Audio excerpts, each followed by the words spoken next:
এখানে তারা তো কতগুলো জিনিস সামনে এনেছে, আপনি সেটা খেয়াল করেছেন, কিন্তু একটা জায়গায় আপনি পরিষ্কার হয়েছেন কিনা যে বিশেষ করে এদের আদর্শিক অবস্থান আসলে কি হবে বা কি হতে যাচ্ছে। বাংলাদেশ পন্থীর কথা বলেছে, এটা দিয়ে আসলে পরিষ্কার হয় কিনা। কারণ আমাদের দেশে যে অপরাপর যে রাজনৈতিক দলগুলো আছে, আমরা আওয়ামী লীগের একটা আদর্শিক অবস্থান জানি, বিএনপির আদর্শিক অবস্থান জানি, জামাতের আদর্শিক অবস্থান জানি, বামপন্থী দলগুলো একটা আদর্শিক অবস্থান জানি।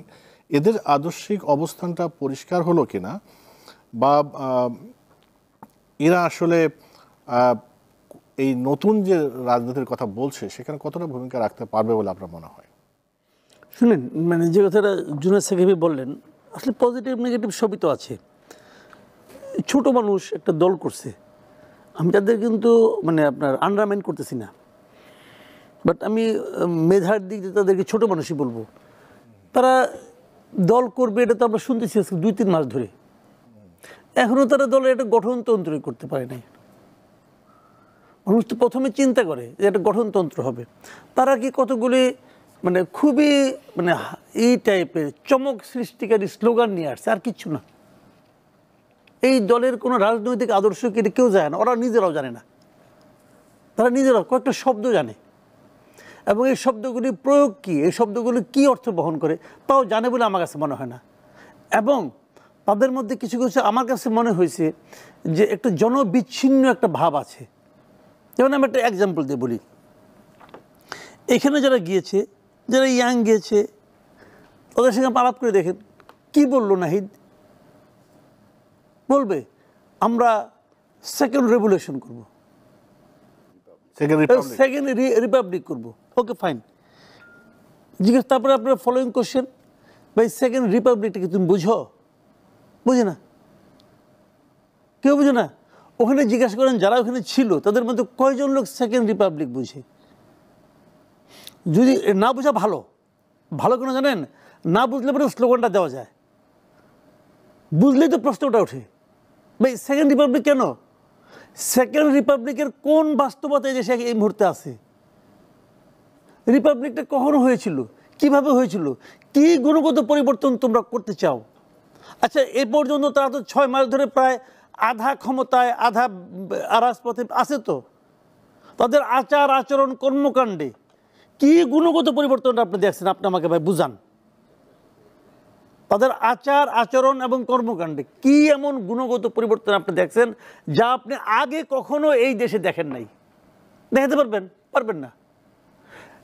3 জন লোক মন্ত্রী হয়েছে, মন্ত্রী তো বলবো উপদেষ্টা হয়েছে, তারা অন্য অন্য উপদেষ্টাদের চেয়ে কী গুণগত চেঞ্জটা তারা করতে পারছে তাদের মিনিস্ট্রিতে, ওদের জীবনযাপনে কী পরিবর্তনটা তারা দেখাতে পারছে। হ্যাঁ, গাড়ির মডেল চেঞ্জ হয়েছে, দামি দামি ব্র্যান্ডের কেটস পরছে, ব্র্যান্ডেড জ্যাকেট পরছে, এগুলো দেখছি, এই তো পরিবর্তন। তো এই পরিবর্তন তো আগে হয়েছে। পরিবর্তনটা কি? What is second Republic? যত লোকে এই রিপাবলিক অর্থ বুঝে তার চেয়ে 10 জন লোক ইন্ডিয়ার একটা রিপাবলিক চ্যানেল নামে একটা ফালতু চ্যানেল আছে, হই হই করে যাত্রার ভঙ্গিতে ওটা চিনি। রিপাবলিক বুঝে না রে ভাই, বাংলাদেশের মানুষ কেমনি বুঝবে? তার তো কোনো বাস্তবতা এখানে নাই। তারা নতুন কি বলছে, আমি একটা কথা বলি, গণপরিষদ ইলেকশন করবে তারা, ঠিক আছে? এই জিনিসটা কি যে করে জিজ্ঞাসা করেন, ভাই এটার কামটা কি? গণপরিষদ তুমি যে করবে এটা কাজটা কি বুঝান আপনি? কেউ দেখেন ওইখানে দর্শক যারা ছিল কেউ বুঝে কিনা? কেউ বুঝে না। তৃতীয় আরেকটা করছে নতুন জিনিস, কি ইনকিলাব জিন্দাবাদ। এই জিনিসটা কি? এই জিনিসটা কি? ইনকিলাব জিন্দাবাদের মধ্যে কি এমন আছে যা নাকি আমাদের আগে কখনো ছিল না? নতুন নতুন শব্দ আমদানি করা। ইনকিলাব নামে একটা হিন্দি একটা মুভি ছিল, অমিতাভ বচ্চন আর শ্রীদেবী অভিনয় করছিল, ওটা দেখছিলাম। ইনকিলাব, বাংলাদেশে একটা ইনকিলাব নামে একটা পত্রিকা আছে, বাংলাদেশের মানুষ এগুলি চিনে।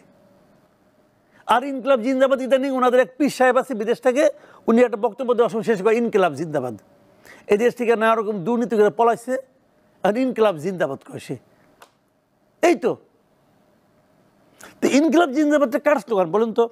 ইন্ডিয়ার যে কমিউনিস্ট পার্টি আছে ওদের এই স্লোগানটা ওরা দিত একসময়। একসময় এই স্লোগানটা ওরা দিত।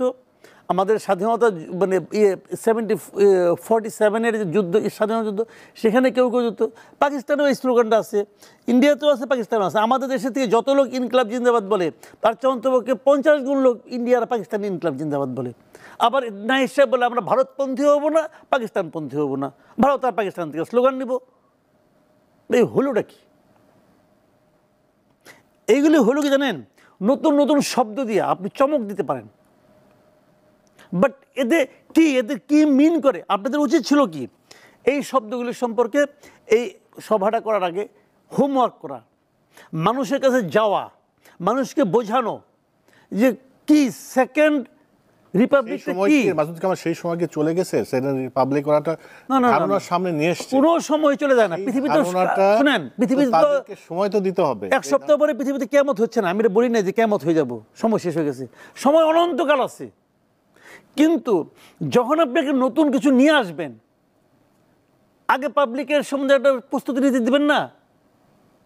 আমি ওটা বলছি, সময় চলে যায় নাই, বাকি জীবন ধরে তারা বিরোধী দলে থাকবে, এটা প্রচার করবে, অমুক করবে, তমুক করবে, কোনো সমস্যা নাই। ইলেকশনের পরে দেখবে যে বেলুন চুপ হয়ে গেছে, কোনো সমস্যা নাই, তখন আর এটা প্রচারও করতে পারবে না। প্রচারটা এখনই করা উচিত ছিল। গত কয়েকদিন তারা ফেব্রুয়ারি মাসের সেকেন্ড উইকে দল করার কথা ছিল, সেই দল করতে করতে ফেব্রুয়ারির শেষের দিন করলো, লাস্ট ডে অফ ফেব্রুয়ারি করলো। তো এই কটা দিন তারা কী করছে? খালি নেতা কে হবে এটা ঠিক করার চেষ্টা করছে, খালি নেতাটা কে হবে, এবং সেইটাও করতে যে কম্প্রোমাইজের উপর কম্প্রোমাইজ। আহ্বায়ক, সিনিয়র যুগ্ম আহ্বায়ক, জুনিয়র যুগ্ম আহ্বায়ক নাই, সিনিয়র যুগ্ম আহ্বায়ক, সিনিয়র যুগ্ম সচিব, মানে এইগুলি খালি অ্যাকোমোডেট করার জন্য। এবং তারপর যেটা দ্বারা করাইছে এটা হলো গিয়ে 90% ঢাকা ইউনিভার্সিটি আর বাকিটা অন্য 9%। আমি খুশি হয়েছি, আমি ঢাকা ইউনিভার্সিটির স্টুডেন্ট ছিলাম, এক ধরনের আনন্দ পাইছি যে ঠিক আছে, এই নিয়ে একটা কোটার দিক দিয়ে আমরা এগিয়ে আসি।